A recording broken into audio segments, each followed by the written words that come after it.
Welcome to my 8-step process to build a 7-figure business you could sell if you wanted to. Now, the starting point is yourself. So you need to imagine what your ideal life looks like, and therefore what your ideal business looks like, and what your personal goals are that you want your ideal business to achieve for you.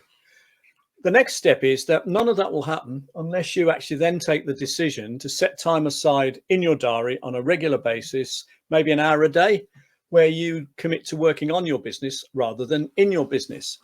Commonly, what happens is people get so busy working on their day-to-day activities in the business that they never get round to any of this stuff that we're going to talk about now.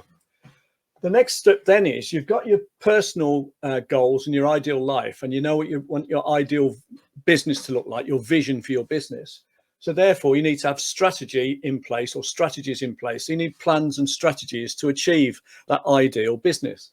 So the next step you need to get into place is have a strategy. Then, once you've got a strategy, you need to follow the advice in Michael Gerber's book, The E-Myth, or The E-Myth Revisited, which effectively says that what tends to happen is most people are so busy doing all the stuff themselves in their business that they never get time to actually stand above it and actually achieve anything beyond that, which comes back to working on your business, which means that you need to work on systemizing your business. So all of these areas I'm talking about need to be systemized. And what we mean by systemized is that you can then get someone else to do these jobs, these tasks, these roles, to fulfill these roles.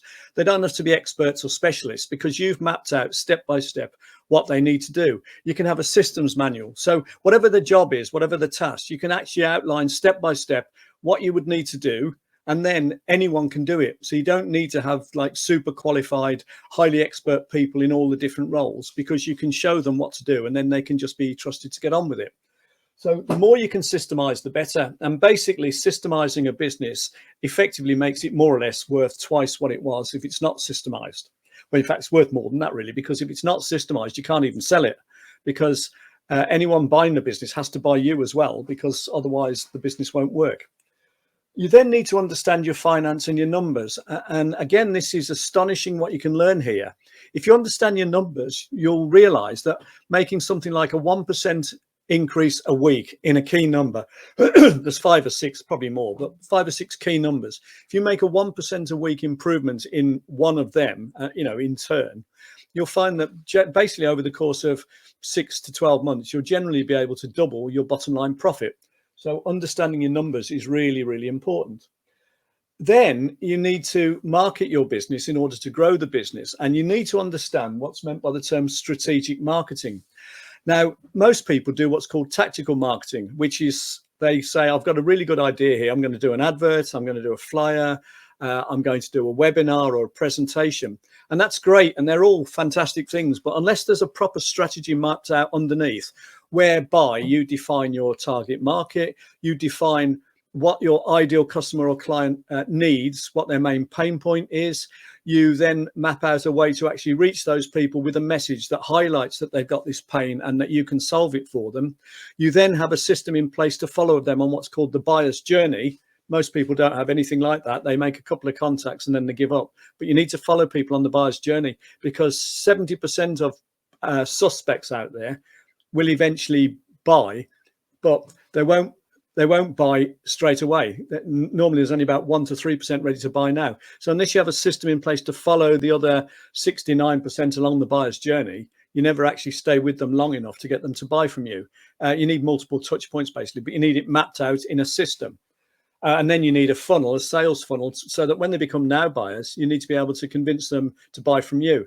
So you need a system to follow the buyer's journey, a sales funnel, but you need to have also defined your ideal customer or client, what their pain point is, and how you, better than anyone else, can solve it for them, persuading them that in your marketing message.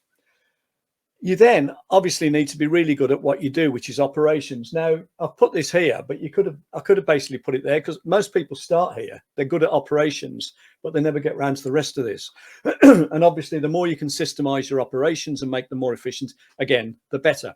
And as you grow, you'll also need to be able to deal with people, customers, suppliers, but maybe team members as well. You might outsource, you might build your own team. But either way, You then get into the area of contracts. You get into the area of DISC and different personality types, Myers-Briggs, mapping out roles, delegation, career development patterns and interviews, etc. So again, that's a huge area. So all of these areas are really important. And as you grow your business, you need to be really getting to the stage where you're scoring sort of 6 out of 6 in all these areas, or 10 out of 10.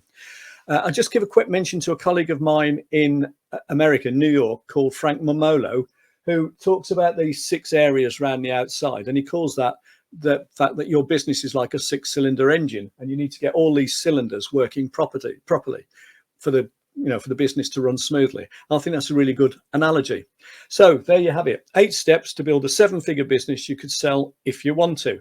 If you want to find out more or see some more training videos, go to bernardkeevy.com. If you want to make any comments or have any views on the matter, I'll be happy to engage with you as well, Facebook or LinkedIn. All right. Thanks very much for watching today. I hope you found that useful.